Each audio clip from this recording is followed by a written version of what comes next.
আপনার যখন দুঃখ কষ্ট হয়, আপনি যখন ভেঙে পড়েন, আপনার চোখ দিয়ে কোনো কারণে যখন পানি বেরিয়ে আসে, সেই কষ্টটা কাকে দেখান?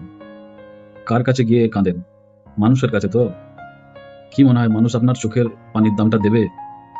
ওই চোখ বেয়ে যে পানিটা পড়ছে, যদি আপনার পুরো শরীরটাও ভরে যায় না চোখের পানিতে, মানুষ কি তার দাম দেবে? এবার ভেবে দেখুন তো। আমার তো ব্যক্তিগত মতামত মনে হয় দেবে না। তাহলে যদি এমন কেউ থাকে যার কাছে আপনি কান্নাকাটি করলে চোখের পানিটা এসে আপনার দাড়ি পর্যন্ত ঠেকবে না, ইনস্ট্যান্ট আপনার ফিলিংসটাকে সে বুঝবে, যদি এরকম কেউ থাকে, কেমন লাগবে? আছে তো, আমাদের কাছে তো আছে। আমার আল্লাহ বলেছেন, বান্দা তুই যদি আমার কাছে এসে কান্নাকাটি করিস, সেই কান্না কোনোদিন বিফল যাবে না। ওই চোখের পানিটাকে আমি খুব ভালোবাসি। ওই চোখের পানিটা চোখ থেকে এসে দাড়িতে ঠেকবে না, এই দাড়িতে এসে ঠেকবে না।